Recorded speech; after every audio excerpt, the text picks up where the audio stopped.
90살에도 여전히 흰 가운을 입고 환자를 돌보는 의사 선생님이 계십니다.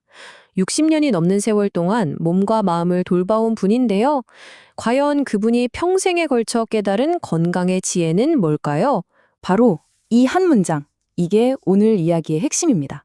사실 요즘 세상은 온통 안티에이징, 그러니까 항노화 이야기뿐이잖아요. 그런데 이 선생님은요, 완전히 정반대의 이야기를 하시는 거예요. 노화의 순리대로 따른다. 순노화. 이게 과연 무슨 뜻일까요?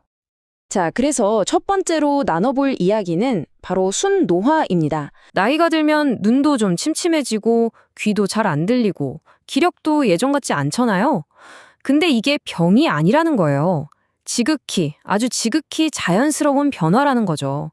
진짜 문제는 이 당연한 변화를 너무 심각하게 받아들이고 걱정하는 데서 시작된다고 말씀하십니다. 이게 참 재미있는 지점이에요. 건강해지려고 막 애쓰는 그 마음이 오히려 내 건강을 해칠 수가 있다는 겁니다. 결국 마음의 평화가 몸의 건강으로 이어진다는 아주 중요한 이야기겠죠. 자, 그런데 이런 생각 드실 수 있어요. 나는 이미 병이 있는데 어떡하지? 하고요. 그래서 두 번째 주제가 바로 그겁니다. 유병장수의 지혜. 병이 있어도 얼마든지 건강하게 살아갈 수 있다는 아주 희망적인 이야기예요. 우리 몸은요, 정말 정직하게 계속 신호를 보내거든요. 몸이 예전 같지 않다고 속상해하기보다 그 신호에 그냥 귀를 기울여 보는 겁니다. 다리가 아프면 이제 좀 쉬어야겠구나. 배가 고프면 에너지가 필요하구나 하고 자연스럽게 받아들이면 된다는 거죠. 모든 신호를 병으로 연결하면서 불안해할 필요가 전혀 없다는 겁니다. 와, 이거 정말 파격적인 이야기 아닌가요? 현역 의사분이신데 70대 후반부터는 건강검진을 안 받으신대요. 왜냐하면 암이나 치매 같은 병들은 수십 년에 걸쳐서 서서히 진행되는데 이걸 노년에 발견한다고 해서 뾰족한 수가 없는 경우가 많다는 거죠. 오히려 진단을 받음으로써 남은 시간을 걱정과 불안 속에서 보내게 될 수도 있다는 아주 깊은 통찰인 겁니다. 세 번째 파트에서는요, 소박하지만 꾸준한 하루 습관들을 한번 살펴볼게요. 이분의 아침은 아주 조용하게 시작됩니다. 일어나자마자 격렬하게 운동하는 게 아니라 이렇게 30분 동안 부드럽게 몸과 마음을 깨우는 거죠. 여기서 또 하나 중요한 건 창문을 활짝 열어서 신선한 공기를 듬뿍 마시는 거. 폐 건강까지 챙기는 간단하지만 아주 중요한 습관이라고 해요. 우리 어르신들 정말 잠 때문에 걱정 많으시죠? 나이가 들면 잠의 형태가 자연스럽게 바뀌는 거래요.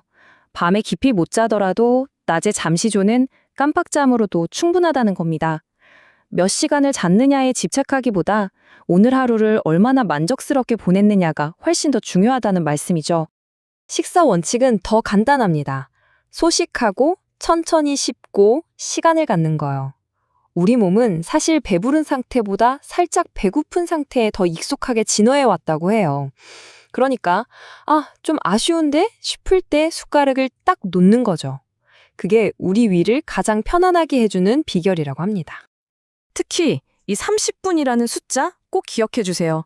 인류가 아직 우리 침보다 더 좋은 소화제를 만들어내지 못했대요. 놀랍죠?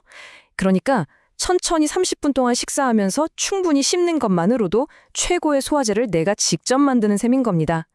평균 식사 시간이 10분이라는 우리나라 사람들에게 정말 꼭 필요한 습관이겠죠? 자, 지금까지는 몸 건강에 대한 이야기였다면 이제는 마음으로 한번 넘어가 볼게요.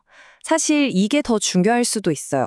노년의 행복을 단단하게 지탱해주는 마음 건강의 세 가지 기둥은 과연 무엇일까요?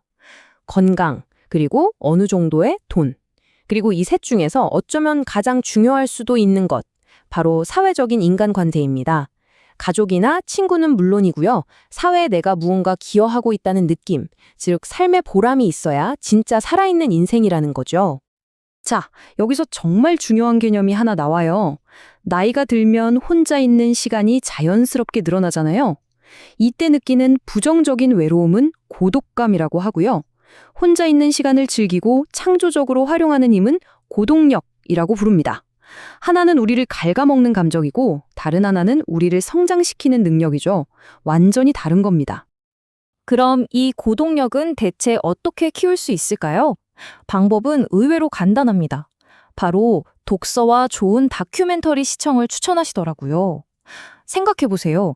책 한 권, 다큐 한 편이면요. 내 방안이 세상에서 가장 멋진 여행지가 되고 또 가장 깊이 있는 교실이 되는 거예요. 외로울 틈이 없겠죠. 자, 이제 거의 다 왔습니다. 이 모든 지혜를 하나로 꿰뚫는 마지막 비결. 과연 그게 뭘까요? 60년 넘게 평생을 의사로 살아온 아흔의 노학자가 내린 궁극의 결론. 바로 감사하는 마음이었습니다. 에이, 너무 뻔한 소리 아니냐고요? 아니에요. 이건 그냥 마음가짐의 문제가 아니라 아주 과학적인 이야기입니다. 우리가 진심으로 감사함을 느낄 때 우리 뇌에서는 행복 호르몬이라고 불리는 세로토닌이 막 분비된대요. 말 그대로 감사하는 행위 자체가 우리를 행복하고 평화롭게 만들어준다는 것이죠.